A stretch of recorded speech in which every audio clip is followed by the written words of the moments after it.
Ladies and gentlemen, immediately William Ruto was sworn in office as the 5th president of the Republic of Kenya. He embarked on a strategy of how he was going to tame Raila Odinga in his strongholds, and particularly in Nyanza. And William Ruto came up with various strategies to achieve the objective. The first strategy which William Ruto came up with was to poach Azimio members of parliament. And these Azimio members of parliament were those who were not elected on ODM ticket. And that's why William Ruto immediately poached the Azimio MPs who were elected in the northern Kenya. He actually convinced the party to join him. And after that, William Ruto then started targeting Jubilee MPs, because Jubilee MPs were also often, they were in power, and now they'd lost power, so they were easy targets for Ruto. Then William Ruto then started targeting ODM MPs, especially from those outside Nyanza. Before we knew, William Ruto started targeting ODM MPs from Luo Nyanza.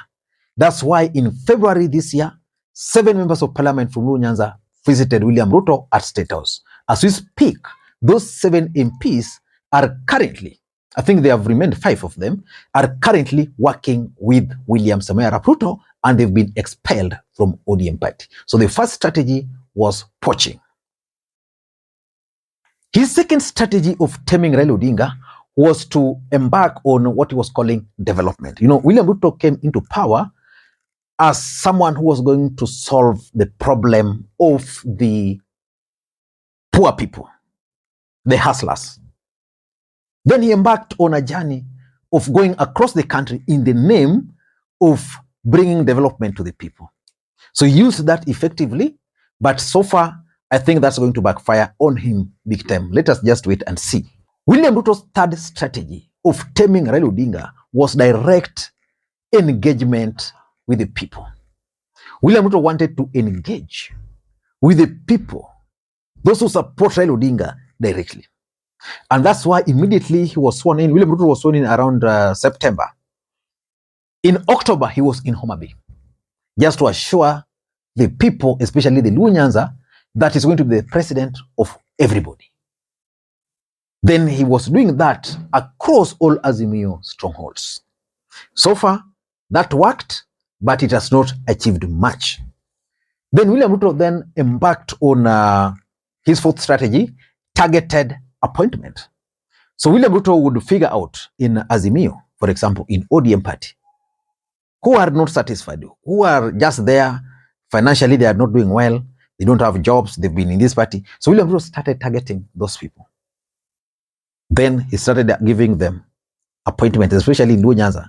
So if you started supporting Ruto, you are given appointment. We unakuwa Moroni Sugar Board. You support Ruto kidogo from ODM, you get appointed to some board like Basin Water Authority. So William Ruto then used those appointments to persuade some of ODM supporters to his side. But all those strategies have actually failed. So in this video, I want to explain to you guys why William Ruto's strategy of taming Raila Odinga has actually flopped. But before we do that, for those who are watching this channel for the first time, please take a second or two, click that subscribe button so that next time we produce a video like this, YouTube will automatically notify you. And to the subscribers, I want to continue thanking you guys for your continued support, because without that support, this channel cannot be where it is. Ladies and gentlemen, without any further ado, allow me to dive in. And by the way, today is my birthday, and I remember doing a post on YouTube, and I also mentioned it in one of my earlier videos, and several of you guys have actually sent me birthday gifts. If you see your name there, just know that I really value that gift. Ladies and gentlemen, why do you think William Ruto's strategy of taming Raila Odinga has actually flopped, especially in Nyanza? Because William Ruto has done everything in Nyanza. Currently, as we speak, UDA party is very busy in Nyanza. They are recruiting people, they are giving people uniforms, but immediately people leave those meetings, you don't see them putting them on. Most of them are going there for money. Why is it that they're not filling UDA party? Number one is William Ruto's strategy of working with non-ODM or Raila Odinga haters or rebels. For those who've been following Raila Odinga's politics for a long time, there are specific individuals whose hatred with Odinga's family began with Jaramogi. So they picked it from there now to Raila Odinga. I'm sure if Raila Odinga were to leave, they'll still extend it. These are the people who even right now, they're in UDA party. If Raila Odinga were to enter into UDA today with some kind of arrangement with Ruto, these individuals will still leave. Basically, most of these people cannot work with Raila Odinga. The effect of that is two. Number one, majority of Luos, for example, are interpreting it to mean that these guys are just out to fight Raila Odinga. You fight a man people look up to. So they can't listen to you. They just see you as, okay, these are just normal people. People are used to their noise. People like someone like Mwalimu Wawiri. People are used to their noise. So that's number one. Number two, it also means that Raila Odinga will then come out and react. And that's why when Raila Odinga talked about these rebels, he talked of them as being traitors. Chama haiwezi kutembea kama hakuna nidhamu. Watu hawafuati sheria. Inakuwa ni kama soko. Hapana. Chama mpaka iwe chama ambayo wanachama wanaelewana vizuri. Tukitaka kufanya kitu tunasema tunafanya namna hii. Ukitaka kufanya kitu kama mwanachama mpaka ushauri na wale wenzako wengine. Wewe kujitoka tu peke yako unasema mimi naenda pande nyingine. Na katiba mpya hii, mpango yote ya maendeleo inapangwa na bunge.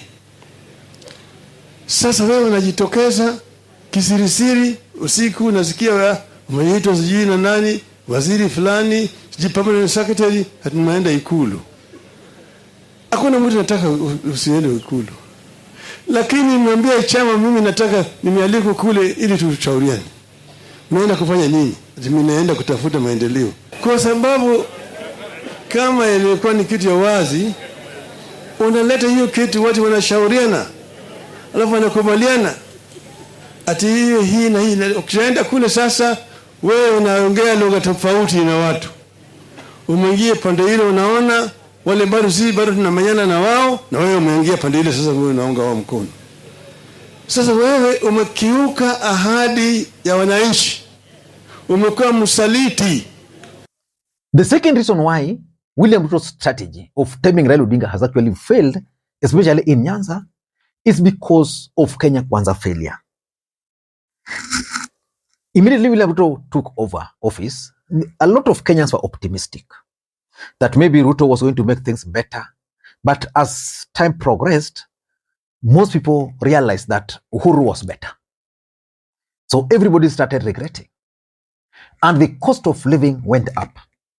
So there's no justification why people were going to join Ruto. Because if, for example, he was able to reduce the cost of living, I can assure you, there are so many people who would have really joined William Ruto. But because of cost of living, William Ruto added taxes. You know, Kenyans, as we speak, are just fed up. Even those who support Ruto or who supported Ruto, Kenyans are just fed up. And therefore, they're just saying, okay, wacha malize aende, because of the high cost of living, because of the taxation. And William Ruto is still taxing Kenyans. The third reason why William Ruto's strategy of taming Raila Odinga has actually failed is because of the Azimio demonstrations. You see, when Azimio organized demonstrations across the country, something was open. That Kenya Kwanza government wanted it to appear as if it was a Luo affair. They really tried. I remember when Raila Odinga embarked on his first tour, his first demonstration in Nairobi, you know, they actually profiled the route map as having been only in Luo-dominated areas. But it didn't end there. When they realized that other regions were joining in, then they came to Luo. The last Mandamano happened in the Republic of Kenya. A lot of people were actually eliminated in Nyalenda. I can assure you, even if William Ruto were to do what, that memory, the Luo people will never forget. They can do everything, they can persuade people, people can join their rallies, but when someone will remind them of that targeting, Remember, at that time, several other things were taking place. There was that chief in Bondo. They went, built a house for him. You know, there were twins who were eliminated here in Kisumu. Nothing happened to them. In fact, they've always justified the police brutality in Nyalenda. I can assure you, Nyalenda used to be home of Uhuru Kenyatta even when Uhuru would not be allowed in Kisumu. Nyalenda would always go to Nyalenda. Ken Oburu would organize for him meetings there. He would have successful events there. I'm sure after the Kisumu massacre, it will be very difficult for William Ruto to be fully embraced in Nyalenda because the memory are just there. So it's really affected William Ruto for that matter. And lastly, this strategy of state house development, if you ask me, it is one of William Ruto's biggest undoing.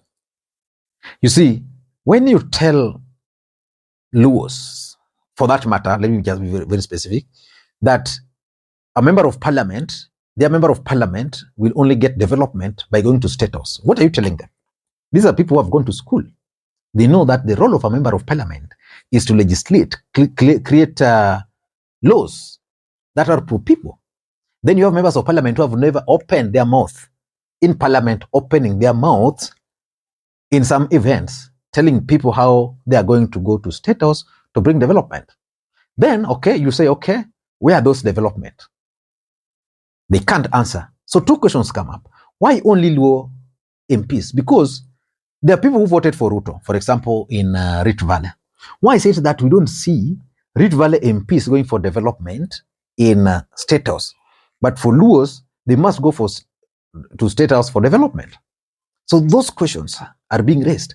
And then after that, the second question is, okay, you've gone to state house, you've gone for development. Where are those developments? They can't actually pinpoint that this is what we've been able to bring.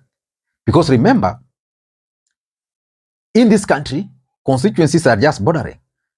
You can't say that, okay, in my constituency, I brought this. But what about the neighbor who is not going to state house?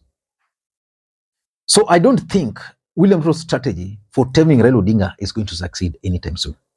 If William Ruto wants to tame Raila Odinga, it is simple.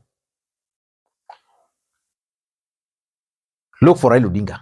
Have a private handshake, like what I want to assume has already happened. Then he will just let you be. Otherwise, I don't know the other strategy. Because the people, I'm sure Kidero cannot convince Luos to support Ruto. Ojenda cannot convince Luos to support Ruto. Mwalimu Widi can only make noise on his Facebook page and Twitter. These other guys can only organize those events. You know, for example, the other issue is about development and about employment. William Ruto makes some 4 or 5 appointments on Friday. He appoints Kutuny to chair board. He appoints Sally Kosgei to be the chancellor of Taita Taveta University. He appoints former army boss Julius Karangi to Dedan Kimathi University. He appoints someone else also, I think, to some university there. But he appoints another Luo, Okoth Obado. Where? To be the head of UD activities in